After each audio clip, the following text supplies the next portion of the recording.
Algo, cuánto no lo sabemos, puede atribuirse a la acción determinada de las condiciones de vida. Algún efecto, quizá grande, puede atribuirse al creciente uso o desuso de los diversos órganos. El resultado final se hace así infinitamente complejo. En muchos casos, el cruzamiento de especies primitivamente distintas parece haber representado un papel importante en el origen de nuestras razas.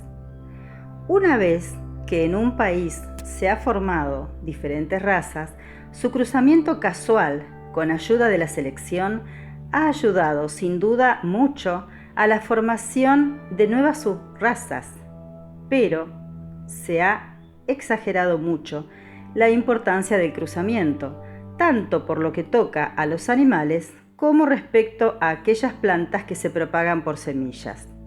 En las plantas que se propagan temporalmente por esquejes, injertos, etc., es inmensa la importancia del cruzamiento, pues el cultivador puede, en este caso, desatender la extrema variabilidad tanto de los híbridos como de los mestizos y la esterilidad de los híbridos.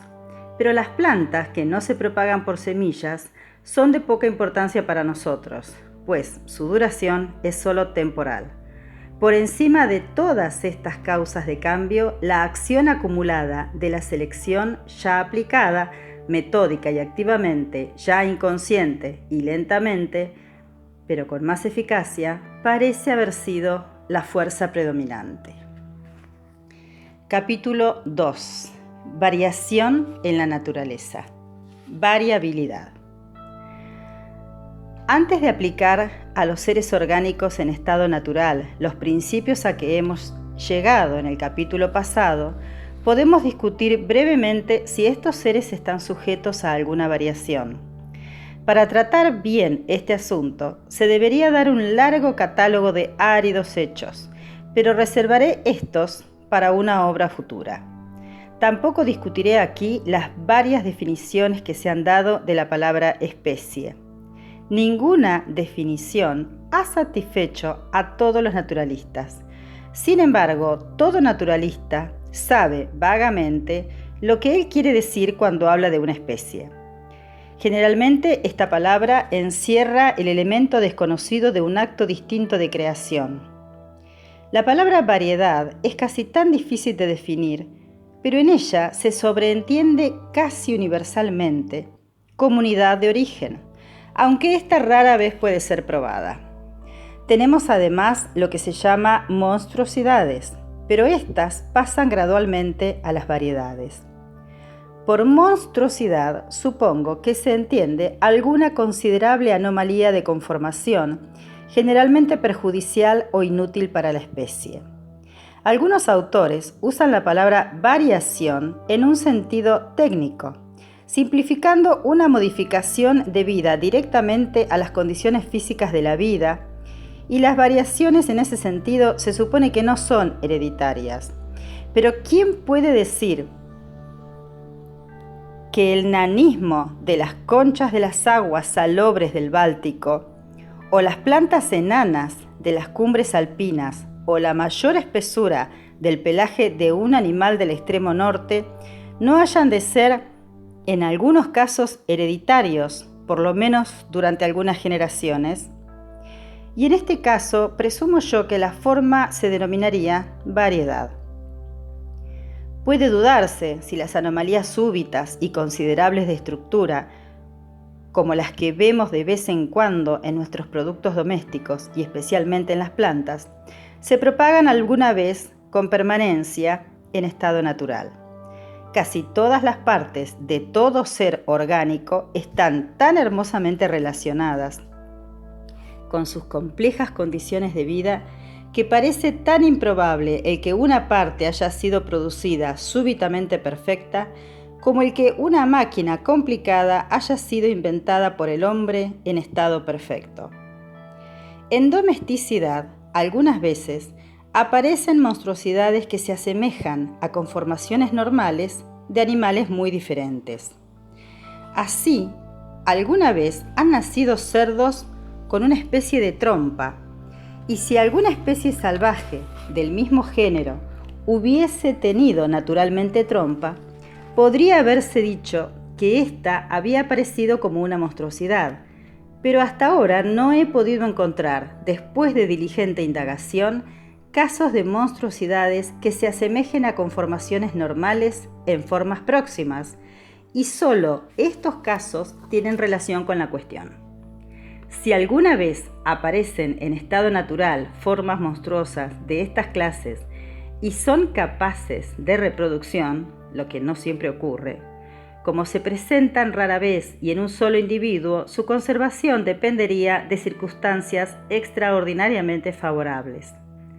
Además, durante la primera generación y las siguientes, se cruzarían con la forma ordinaria y así su carácter anormal se perdería casi inevitablemente.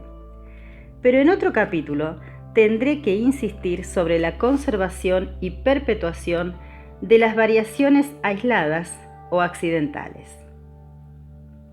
Diferencias individuales. Las muchas diferencias ligeras que aparecen en la descendencia de los mismos padres, o que puede presumirse que han surgido así por haberse conservado en individuos de una misma especie que habitan una misma localidad confinada, pueden llamarse diferencias individuales. Nadie supone que todos los individuos de la misma especie estén fundidos absolutamente en el mismo molde. Estas diferencias individuales son de la mayor importancia para nosotros porque frecuentemente, como es muy conocido de todo el mundo, son hereditarias y aportan así materiales para que la selección natural actúe sobre ellas y las acumule, de la misma manera que el hombre acumula en una dirección dada las diferencias individuales de sus producciones domésticas. Estas diferencias individuales afectan generalmente a lo que los naturalistas consideran como partes sin importancia, pero podría demostrar mediante un largo catálogo de hechos que partes que deben llamarse importantes, tanto si se las mira desde un punto fisiológico como desde el de la clasificación, varían algunas veces en los individuos de una misma especie. Estoy convencido de que el más experimentado naturalista se sorprendería del número de casos de variación, aún en partes importantes de estructura, que podría recopilar autorizadamente, como los he recopilado yo durante el transcurso de los años. Hay que recordar que los sistemáticos están lejos de complacerse al hallar variabilidad en caracteres importantes y que no hay muchas personas que quieren examinar trabajosamente órganos internos e importantes y comparar estos en muchos ejemplares de la misma especie. Nunca se hubiera esperado que las ramificaciones de los nervios principales junto al gran ganglio central de un insecto fuesen variables en la misma especie. Podría haberse pensado que cambios de esta naturaleza solo se habían efectuado lenta y gradualmente, y sin embargo, Sir J. Lubbock ha mostrado la existencia de un grado de variabilidad en estos nervios principales en Coccus, que casi puede compararse con la ramificación irregular del tronco de un árbol. Puedo añadir que este naturalista, filósofo, ha mostrado también que los músculos de las larvas de algunos insectos distan mucho de ser uniformes. Algunas veces los autores ratonan en un círculo vicioso cuando dicen que los órganos importantes nunca varían, pues, como lo han confesado honradamente algunos naturalistas, estos mismos autores clasifican prácticamente como importante aquellas partes que no varían, y desde este punto de vista nunca se hallará ningún caso de una parte importante que varíe. Pero desde cualquier otro punto de vista se pueden presentar seguramente muchos ejemplos. Existe un punto relacionado con las diferencias individuales que es en extremo desconcertante. Me refiero a aquellos géneros que han sido llamados proteos o polimorfos, en los cuales las especies presentan una extraordinaria variación. Por lo que se refiere a muchas de estas formas, difícilmente dos naturalistas se ponen de acuerdo en clasificarlas como especies o como variedades. Podemos poner como ejemplo rubus, rosa y hieracium entre las plantas, algunos géneros de insectos y los braquiópodos. En la mayor parte de los géneros polimorfos, algunas de las especies tienen caracteres fijos y definidos. Los géneros que son polimorfos en un país parecen ser, con pocas excepciones, polimorfos en otros países y también, a juzgar por los braquiópodos, en periodos anteriores. Estos hechos son muy desconcertantes porque parecen demostrar que esta clase de variabilidad es independiente de las condiciones de vida. Me inclino a sospechar que, por lo menos en algunos de estos géneros polimorfos, vemos variaciones que no son ni de utilidad ni de perjuicio para la especie, y que por consiguiente la selección natural no ha recogido ni precisado, según se explicará más adelante. Como todo el mundo sabe, los individuos de la misma especie presentan muchas veces, independientemente de la variación, grandes diferencias de conformación, como ocurre con los dos sexos de diversos animales, en las 2 o 3 clases de hembras estériles u obreras de los insectos, y en los estados joven y larvario de muchos de los animales inferiores.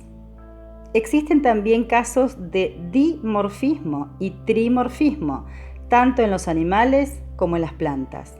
Así, Mr. Wallace, que ha llamado recientemente la atención sobre este asunto, ha señalado que las hembras de algunas especies de mariposas en el archipiélago malayo aparecen normalmente bajo 2 y aún bajo 3 formas notablemente distintas, no enlazadas por variedades intermedias. Fritz Müller ha descrito casos análogos, pero aún más extraordinarios, en los machos de ciertos crustáceos del Brasil.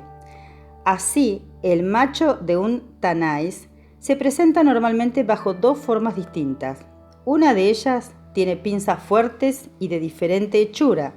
La otra tiene las antenas provistas de pelos olfativos mucho más abundantes. Aunque en la mayor parte de estos casos las 2 o 3 formas, tanto en los animales como en los vegetales, no están hoy unidas por gradaciones intermedias, es probable que en otro tiempo estuviesen unidas de ese modo. Mr. Wallace, por ejemplo, describe cierta mariposa que, en la misma isla, presenta una gran serie de variedades unidas por eslabones intermedios, y los eslabones extremos de la cadena se asemejan a las 2 formas de una especie próxima dimorfa que habita en otra parte del archipiélago malayo. Así también, en las hormigas, las varias clases de obreras son generalmente por completo distintas, pero en algunos casos, como veremos después, están unidas entre sí por variedades suavemente graduadas. Lo mismo ocurre en algunas plantas dimorfas que yo mismo he observado.